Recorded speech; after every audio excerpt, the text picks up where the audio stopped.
10년이면 강산도 변한다고 하더니 옛말 그런 거 하나 없네. 너랑 결혼한 지도 언 10년. 참 많은 게 변했지. 고등학생이던 우리 아들은 이제 어엿한 의사가 되었고, 30 중반에 꽤 예쁘장했던 당신은 완전히 속아서 볼품없는 아줌마가 다 되었지. 그래도 오직 하나 변한 게 없다면 그건 바로 죽지 않은 나의 외모 하나뿐이지. 동창회에 나가면 친구 놈들이 나보고 몰래 불로초를 먹고 있냐고? 심술낼 정도니까. 더 말해 뭐해? 10년 동안 일도 안 하고 집에서 놀기만 했으니까 스트레스도 안 받고 늙을 일도 없었겠지. 말을 해도 꼭 그렇게 가시가 콕콕 박히게밖에 못하니. 너는 하여간에 멋대가리 없는 여자보다 더 정이 안 가는 여자도 없더라. 그건 그렇고 다들 세월은 유수아드 같고 쏜 화살과도 같다고. 하지만 살아보니 꼭 그렇지만은 않더라고. 너도 처음 결혼할 때는 살짝 귀여운 면도 있었는데 어느 순간부터 슬슬 노화가 시작되나 싶더니 마흔을 넘기고부터는 노화가 점점 가속화돼서 하루가 다르게 늙어가는 그 얼굴을 보면서 사는 게 너무 고역이었지 뭐야. 결혼하고 얼마 안 돼서 일을 그만두고 집 구석에 처박혀 맛있는 당신 때문에. 여자인 내가 어쩔 수 없이 험한 세상에 나가서 죽기 내기로 돈 번다고 폭삭했다는 생각은 못하니. 낮에는 공장에서 일하고 저녁엔 편의점에 가서 알바하고. 쉬는 날에는 또 식당에 가서 일당 끼면서 살았는데 안 늙는 게 더 이상한 거 아니냐고. 누가 그렇게 하라고 강요했어. 자기가 좋아서 해놓고 이제 와서 남 탓을 하면 어쩌라는 거야. 그렇게 하지 않으면 월세도 못 내고 살도 못하고 우리 아들 공부 뒷바라지도 할 수 없었어. 난 가정을 위해 헌신한 죄밖에 없어.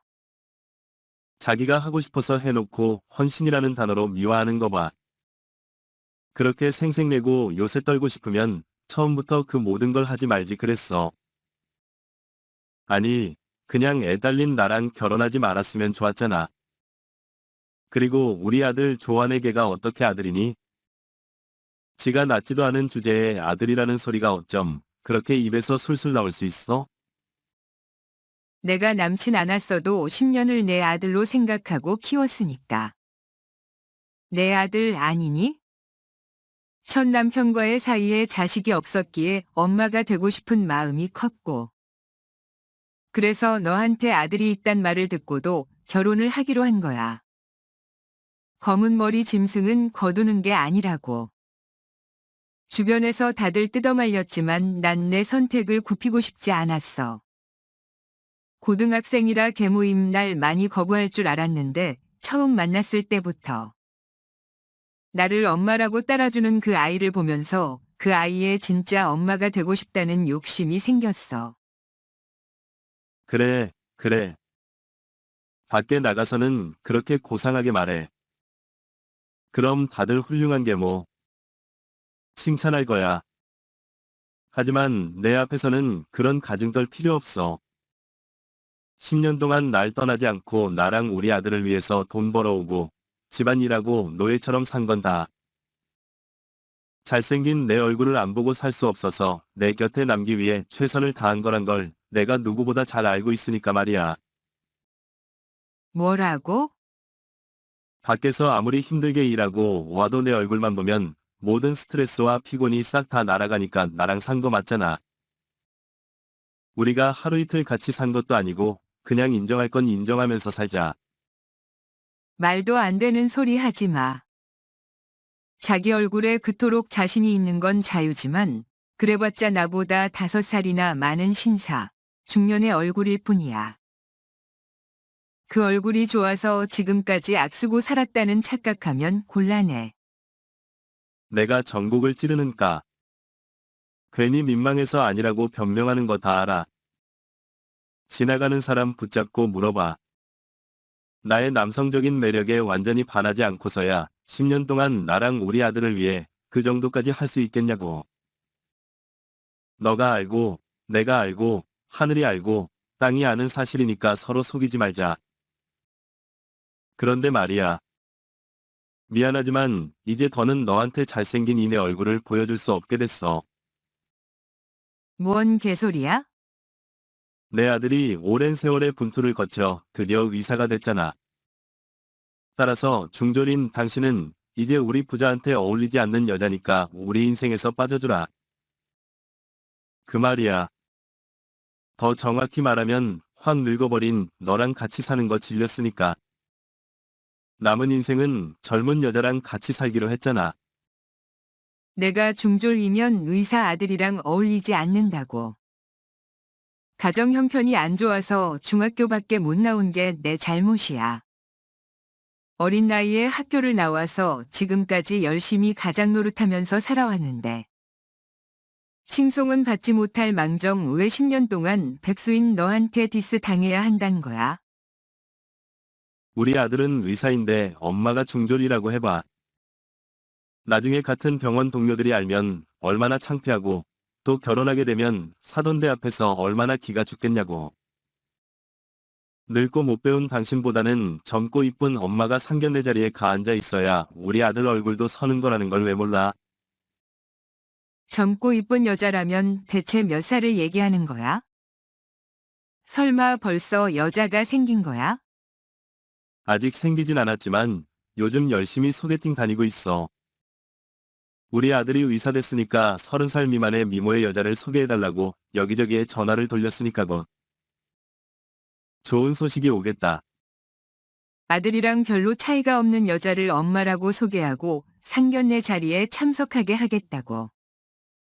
그쪽이 더 사돈댁을 기엄하게 만들고 아들 얼굴을 까먹는 일 아니니. 하긴 10년 동안 집 구석에서 지낸 우물 안의 개구리한테 이런 말을 해봤자 무슨 소용일까? 상식이 통하는 사람이었다면 팔다리 멀쩡한 인간이 10년을 송장처럼 집에서만 지내지 않았겠지. 난 멀쩡한 게 아니라 병에 걸린 사람이야. 일하기 싫고 일하면 스트레스 받고 모든 일에 의욕이 없는 무기력증이라는 병. 무기력증에 걸렸다는 인간이 소처럼 부려먹은 날 버리고 젊은 여자랑 재혼하겠다는 꿈에 부풀어서 망상하고 있니? 내가 보기엔 삶에 대한 의욕이 차고 넘치는데. 그리고 젊고 이쁜 여자가 미친 것도 아니고 너 같은 백수랑 왜 결혼하니? 주제도 모르고 김치국을 양동이로 퍼마시고 자빠졌네. 난 백수지만 내 아들은 의사야. 앞으로 아들 월급은 내가 다 관리하고 집안일도 다 아들한테 시키면 된다고 하면 여자들 환장하고 달려들 거야.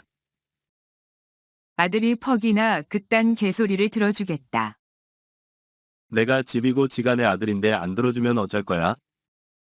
만에 하나 내 말을 거부하면 자기가 근무하는 병원에 가서 분류자는 잘라버리라고 시위를 하겠다고 하면 내 말에 복종하게 돼 있어. 이제 겨우 50인데 벌써 아들 둔 걸 파먹고 살 궁리하는 거야. 지금까지 아들한테 해준 게 뭐가 있다고? 아들한테 기생해서 살겠다는 거야. 애비 노릇이라고는 한 적이 없는 인간이 아들 보기 부끄럽지도 않아. 내가 한 것이 왜 없어? 내가 열심히 지 엄마랑 자주 오지 않았다면 지가 무슨 수로 이 세상에 태어났대. 그걸 말이라고 하는 거야. 애비라는 인간이 한 것이라곤 겨우 그런 동물적인 것밖에 없단 게 부끄럽지도 않아. 그것뿐만이 아니잖아. 10년 전에 전처랑 이혼할 때도 전처가 아들 달라고 하는 것. 내가 절대 안 넘겼으니까 그놈이 오늘날 의사가 된 거 아니야? 난 그놈이 큰 인물이 될 줄 알았으니까. 죽어도 손에서 놓지 않은 거야. 될 나무는 떨림부터 안다고. 어릴 때부터 날 닮아서 유난히 똑똑했거든. 그놈이. 아들을 사랑해서 양육권을 쟁취한 게 아니라 아들한테 노후를 맡길 생각으로 애를 데리고 왔단 말이야. 이유야 어찌됐든 결론적으로 보면 나한테 와서 배꼴치 않고 배움을 끊지 않고 의사까지 됐으면 된 거 아니야. 지가 잘 된 건 다 애비 덕이니까. 애비가 하잔 대로 해야 하는 건 당연한 인간돌이지. 가슴에 손을 얹고 생각해봐. 그런 말하는 게 속에 찔리지도 않아. 찔리는 거 전혀 없는데. 내가 의사가 될 수 있는 머리를 타고난 것도, 그리고 먹는 거 입는 거 다 제공하는 계모가 생긴 것도 다 내 덕 맞잖아. 중졸한테 이런 유식한 말 해봤자 알아들을 리가 만무하고. 그만하자. 딱 사흘 시간 줄 테니까 이혼하고 내 집에서 나가사. 순순히 이혼해줘서 고맙다. 의사 아들 가진 나한테 붙어 살기 위해 제발 이혼하지 말아달라고 싹싹 빌면서 내 발목 잡을 줄 알았는데. 의외로 너무 시원하게 이혼을 해주니까 괜히 내가 미안하잖아. 7년을 부려먹고 버린 것처럼 돼버려서 남들 보기 좀 민망할 것 같은데. 뭐 어쨌든 이혼했으니까 이젠 남남이고. 그럼 이 집에 계속 남아있을 이유도 없잖아. 의사들 월급 오르고 더 좋은 집에 이사갈 계획이긴 하지만 그때까지 이혼한 전처를 내 집에 살게 할 수도 없는 노릇이니까. 나가줘야겠는데 이쁜 여자를 만나면 집에서 데이트해야 하는데 너가 집에 있으면 서로 불편하잖아. 걱정하지 마. 지금 나갈 거니까 아들이랑 같이 나가기로 했으니까. 젊은 년 찾아서 매일 집 구석에서 쪽쪽거리고 잘 살아. 우리 아들과 내가 없는 너 그냥 껍데기에 불과한데. 그런 너를 진심으로 사랑하고 감싸주는 여자를 만날 수 있다면 그거야말로 진사랑이겠지. 부디 맘에 쏙 드는 여자 만나서 행복하게 살길 바래. 혼자 나가라고 했지? 내 아들도 데리고 가라고 한 적 없어. 우리 아들은 혼자 사고하고 결정할 수 있는 성인이야. 엄마인 내가 데리고 나가려고 한 게 아니라 그의 스스로 결정한 일이야. 내 아들이 날 버리고 괴물랑 집을 나갈 리가 없어. 중간에서 우리 부자 사이를 이간질한 게 분명해. 나가기로 한 건 어디까지나 그 아이의 의사이지. 내가 강요한 건 아무것도 없어. 밤늦게까지 공부할 때 같이 밤 샌 적도 없고, 아침 일찍 일어나서 밥 해준 적도 없고, 신발 한 켤레 옷 한 벌을 사준 적 없고, 학비 한 번을 내준 적이 없는 인간이 아빠랍시고 아들이 번 돈으로 젊은 년이랑 놀고 먹을 계획을 한다는 말을 듣고 기생충 같은 친구 곁에 남아있겠다는 애가 어디 있어? 결론은 너가 곁에 손을 벌리라고 내 아들을 부추겼다 말이네. 투자한 것에 실패해서 아들 월급으로 그 빚을 갚으려고 했는데 나가겠다고 하면 내 빚은 대체 누가 갚아주는 거야? 투자 우물 안에 개구리가 뭘 한다고? 무슨 투자를 했단 거야? 경마도 하고 가상화폐도 하고 주식도 했어. 근데 하나같이 다 망해서 지금 완전 빚 잔치를 치르고 있는 판이란 말이야. 그딴 것들이 투자라고. 너와 나는 투자라는 개념에 대해 전혀 다른 생각을 가지고 있구나. 그리고 빚이라니. 너 같은 백수한테도 돈을 빌려주는 은행이 있단 말이야. 우리 아들이 의대 다니고 있다는 걸 증명하고 돈을 빌렸어. 그 있잖아, 사채라고. 한심하다. 하다 이젠 사채까지 손을 댔니? 하는 일이라고는 숨 쉬는 것밖에 없는 인간이 하나밖에 없는 아들한테 빚까지 넘겨주겠다는 거야. 우리 아들이 빚값 풀리는 영원이 없을 거야. 굶어 죽던 얼어 죽던 한님, 사채업자들한테 끌려가서 평생 노예로 살던 상관하지 않겠다고 했어. 아들이 내 아들 바꿔줘봐. 내가 사정하면이 애비를 버리지는 않을 거야. 아무리 사정해도 소용없어. 핏줄은 너보다는 아들을 위해 10년을 개미처럼 사는 엄마인 내 삶을 더 존중하고 내가 더 애틋한다고 했어. 한 것이라고는 없는 아빠지만 그래도 목숨을 준 인간이라고. 삶이 다하는 그날까지 의식주는 보장해주려고 했는데 주제도 모르는 인간이 감히 아들 월급을 넘보고 엄마인 날 버리고 딴 년을 들이겠다는 개꿈을 꾼 걸 용서 못한다고 했어. 우리 아들이 그 정도로 당신한테 충성일 줄은 정말 몰랐어. 알겠어? 그럼 우리 다시 재결합하자. 그럼 너는 집에서 나가지 않아도 되고, 우린 예전처럼 쭉 가족으로 살 수 있잖아. 그 어렵던 시절도 다 이겨냈는데, 아들이 의사가 된 이제 와서 가족이 뿔뿔이 흩어진다는 건 너무 슬픈 일 아니니? 뻔뻔한 그 얼굴 안 보고 살면 속이 시원하지. 뭐가 슬프단 건지 모르겠네. 내 얼굴이 잘생겨서 지금까지 나랑 같이 산 거 아니었어? 내 집에서 나가면 영원히 내 얼굴 못 보는데, 그래도 괜찮겠어? 그러니까 그 얼굴 보고 산 적 한 번도 없다고 해도 자꾸 그러네. 내가 지금까지 이 집에서 버티고 산 건 오직 우리 아들 때문이야. 나를 엄마로 따라주는 그 아이의 꿈을 응원해주고 싶어서 이를 악물고 버틴 거야. 검은 머리 짐승은 거두는 게 아니라고 했어. 그놈이랑 당신은 피 한 방울 안 섞인 놈인데, 언젠가는 그놈한테 배신당할 수도 있다는 생각은 못했단 말이야. 설사 그 아이한테 엄마로 인정받지 못한다고 해도 나의 노력으로 한 인간을 의사로 만들었다는 것만으로도 난 뿌듯하고 보람을 느낄 수 있어. 그 아이가 의사가 되어서 많은 사람들한테 도움이 되는 훌륭한 일을 한다면 그걸로도 나한텐 큰 위안이 될 테니까. 못생긴 중절 주제에 도망가지도 않고 10년이나 곁에 붙어 살아서 미안하다. 그리고 그런 날 사정없이 버려줘서 고마워. 덕분에 단 늙은 백수는 먹여 살릴 필요도 없이 남은 인생은 나만을 위해 의미 있게 살 수 있게 돼서 정말 다행이야. 그가 공장이라서 노후 대책할 수 있을 것 같아.